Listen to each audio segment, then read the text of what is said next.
Asia cup 2025 के squad से drop हो जाने के बाद बाबर आजम और मोहम्मद रिजवान के लिए एक और बड़ा झटका तैयार है।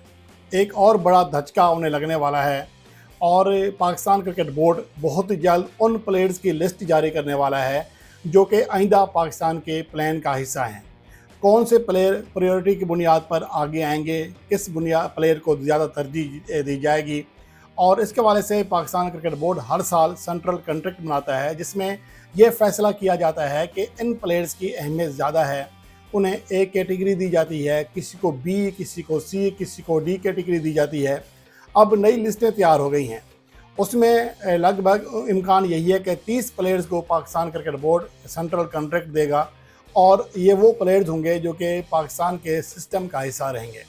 इस दौरान अगर कोई खिलाड़ी पाकिस्तान सुपर लीग से, पाकिस्तान डोमेस्टिक क्रिकेट से परफॉर्मेंस देकर ऊपर आता है तो अलग बात है, लेकिन ज़्यादातर जो प्लेयर्स का इंतखाब होगा इन्हीं 30 प्लेयर में से होगा।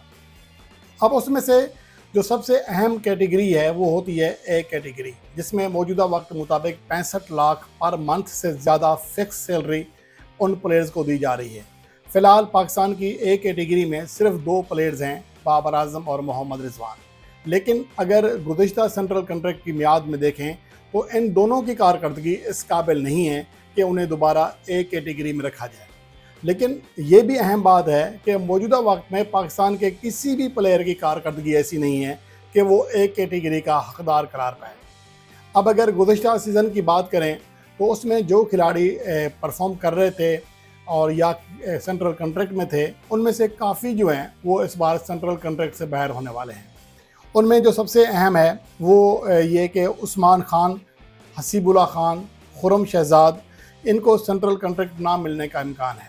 अलबत्ता सुफियान मुकीम, हसन नवाज़, ये इनको पहली बार कॉन्ट्रैक्ट मिलेगा, जबकि उसके अलावा शहादत फरहान को भी कॉन्ट्रैक्ट मिलने का इम्कान है। मोहम्मद नवाज़ वापस आएंगे कॉन्ट्रैक्ट में, फ़हीम अशरफ वापस आएंगे, खुशदिल शाह को दोबारा कॉन्ट्रैक्ट मिल जाएगा। तो ये इतलात आ रही हैं। अब जो गुज़िश्ता कॉन्ट्रैक्ट है उसके मुताबिक मैं उनकी सैलरी बता देता हूँ और प्लेयर कौन कौन से थे। अगर ए कैटेगरी की बात करें तो इसमें सिर्फ 2 ही प्लेयर्स थे जो कि 65,70,000 पर मंथ ले रहे थे फिक्स सैलरी, मैच फीस अलग थी।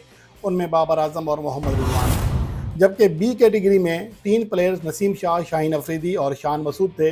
इन तीनों की कारकर्दगी बहुत ही मायूस कौन रही है। अब देखना ये है कि क्या उन्हें बी कैटेगरी दोबारा दी जाएगी या इनकी भी तनज़ली हो जाएगी। और सी कैटेगरी में पाकिस्तान के मौजूदा T20 कैप्टन सलमान अली आगा भी हैं, अब्दुल्ला शफीक भी हैं, अबरार अहमद हैं, हारिस रऊफ, नुमान अली, साइम अयूब, साजिद खान, सऊद शकील और शादाब खान। सी कैटेगरी में आमिर जमाल, हसीबुल्ला खान, कामरान गुलाम, खुरम शहजाद, मीर हमज़ा, अब्बास अफरीदी, मोहम्मद अली, मोहम्मद हुरैरा, इरफान खान, मोहम्मद वसीम जूनियर और उस्मान खान, ये प्लेयर्स शामिल हैं। अब इम्कान यही है कि इनमें से काफ़ी प्लेयर्स जिनकी कारकर्दगी बहुत ज़्यादा मायूस कौन रही है, एक तो उनकी छुट्टी हो जाएगी और वैसे भी 25 से अब 30 प्लेयर्स को कॉन्ट्रैक्ट दिया जा रहा है। तो इस लिहाज से अब देखा जाए, अगर आप कारकर्दगी की बात करें, क्योंकि जो कॉन्ट्रैक्ट होता है 1 जुलाई से लेकर 30 जून तक होता है, यानी कि जो गुज़िश्ता कॉन्ट्रैक्ट था जो अब ख़त्म हुआ है वो 1 जुलाई 2024 से लेकर 30 जून 2025 तक था। अगर इस अरसे में कारकर्दगी देखें या उस अरसे में जब ये कॉन्ट्रैक्ट दिया जाएगा यानी कि 1 जुलाई 2025 से, तो सूरत हाल इंतहाई भयानक है। इस अरसे में अगर पाकिस्तान को वैसे कोई टेस्ट मैच तो नहीं खेला, T20 की और वनडे की बात कर लेते हैं, सिर्फ एक ही बैटर है जो मौजूदा सेंट्रल कॉन्ट्रैक्ट की दौरानिए में जिसकी T20 इंटरनेशनल मैचेस में एवरेज 27 से ऊपर है, वो है शहादत फरहान। सिर्फ 3 बैटर्स हैं जिनका स्ट्राइक रेट 135 से ऊपर रहा, जिनमें शहादत फरहान हैं, हसन नवाज़ हैं और फ़हीम अशरफ हैं। बाकी सब का स्ट्राइक रेट इससे नीचे है। यहाँ तक कि मोहम्मद हारिस का स्ट्राइक रेट इस अरसे में यानी कि 1 जुलाई 2025 से लेकर अब तक 6 मैचेस में 77 है। ये मैं T20 इंटरनेशनल मैचेस की बात कर रहा हूँ, वनडे की बात नहीं कर रहा। और उसके अलावा खुशदिल शाह का स्ट्राइक रेट 87 है और आगा सलमान का स्ट्राइक रेट 86 है T20 इंटरनेशनल मैचेस में, और फ़खर जमान का स्ट्राइक रेट 117 है। तो इस वजह से ये कहा जा सकता है, और इनकी एवरेज तो मैंने पहले बता दिया कि किसी की एवरेज इनमें से 30-28 तक भी नहीं पहुंच सकी है। एवरेज भी कम है, स्ट्राइक रेट भी कम है। लेकिन पिछला जो सीज़न गुजरा है यानी कि 2024 से लेकर 2025 30 जून तक, उसमें सलमान अली आगा किसी हद तक परफॉर्म करने में कामयाब रहे हैं। गो के T20 फॉर्मेट में वो जदोजहद कर रहे हैं, उनका स्ट्राइक रेट ज़्यादा नहीं है, लेकिन रन्स के अतबार से चूँकि ज़्यादा मैचेस खेले हैं तो वो सबसे आगे हैं। लेकिन टेस्ट फॉर्मेट में उनकी एवरेज 33 है। वनडे फॉर्मेट में गो के उनकी कारकर्दगी बेहतर है, लेकिन ये नहीं कहा जा सकता कि आउट क्लास है कि एक कैटेगरी का उन्हें हकदार करार दिया जाए। तो इस अरसे में उनकी पाकिस्तान की जानिब से सबसे ज़्यादा 567 रन बनाए हैं, लेकिन 4 ऐसे बैट्समैन हैं जिन्होंने 500 रन की हद पार की है, और सिर्फ यानी कि जो टॉप 4 बैट्समैन हैं उनमें सिर्फ 67 रन का फ़र्क है, बल्कि 60 रन का फ़र्क है, कुछ ज़्यादा फ़र्क नहीं है। 4 बैट्समैन हैं जिनकी एवरेज 40 से ऊपर रही है, जिनमें सबसे ज़्यादा साइम अयूब की है, दौरा ऑस्ट्रेलिया में, दौरा साउथ अफ्रीका में आउट क्लास परफॉर्मेंस दी। दूसरे नंबर पर मोहम्मद रिजवान है, 40 की एवरेज रही, 43 की एवरेज रही आगा सलमान की, और बाबर आजम की 42 की रही। उसके अलावा सबसे ज़्यादा 5 फिफ्टियाँ वनडे फॉर्मेट में बाबर आजम ने लगाई गुज़श्ता सीज़न के दौरान। लेकिन मसला ये है कि पाकिस्तान के इनमें से किसी एक प्लेयर की कारकर्दगी को भी इस काबिल नहीं कहा जा सकता कि उन्हें एक कैटेगरी दी जाए। अब सवाल ये पैदा होता है कि क्या इस बार एक कैटेगरी खाली रखी जाएगी, सबको बी, सी या डी कैटेगरी में रखा जाएगा।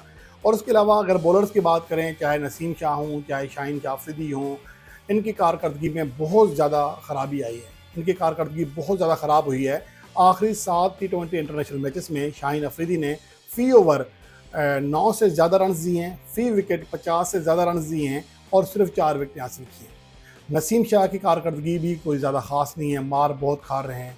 ये 2 बॉलर थे बी कैटेगरी में, और शान मसूद जो कि टेस्ट कैप्टन हैं, उनकी कारकर्दगी के ऊपर भी बहुत बड़ा सवाल या निशान है।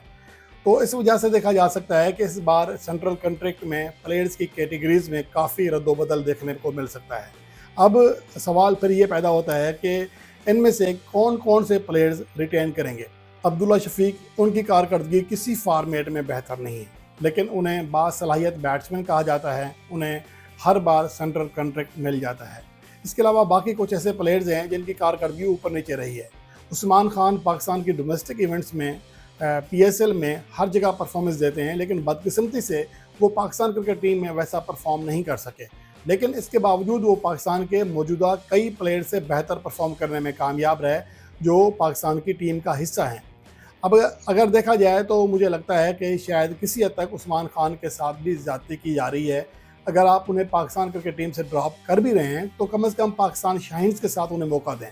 पाकिस्तान शाहीन्स में हमेशा उस्मान खान ने परफॉर्म किया है, और अगर वो ख़ुद को इंटरनेशनल क्रिकेट के प्रेशर की वजह से उस तरह परफॉर्म नहीं कर पा रहा या ख़ुद को नहीं ढाल पा रहा, तो उन्हें पाकिस्तान शाहीन्स के साथ तवातर के साथ मौके दिए जाएँ ताकि उनका टैलेंट ज़ाया ना हो। लेकिन यहाँ पर खिलाड़ी बनाने के बजाय यहाँ पर मुखालफत की जाती है, खिलाड़ी को ख़राब किया जाता है। और मैं ये नहीं कह रहा कि आप उन्हें पाकिस्तान की मेन टीम में दोबारा मौका दें, क्योंकि ये कोई तजर्बे की जगह नहीं है, यहाँ पर परफॉर्म करना पड़ता है। ये एक बहाना है कि टीम तामीर नाव से गुजर रही है, कोई तामीर नाव नहीं होती है। आपने खिलाड़ी अकेडमी में, पाकिस्तान शाहीन्स में, पाकिस्तान डोमेस्टिक में तैयार करके फिर उसे पाकिस्तान टीम में खिलाना होता है। ये कोई तजर्बे करने के लिए या सिखाने की जगह नहीं है, यहाँ पर परफॉर्म करना पड़ता है। ये महज ढकोसला होता है कि हमारी टीम तामीर नाव से गुजर रही है, अभी सपोर्ट करें, अभी ये नहीं करें, ऐसा नहीं होता।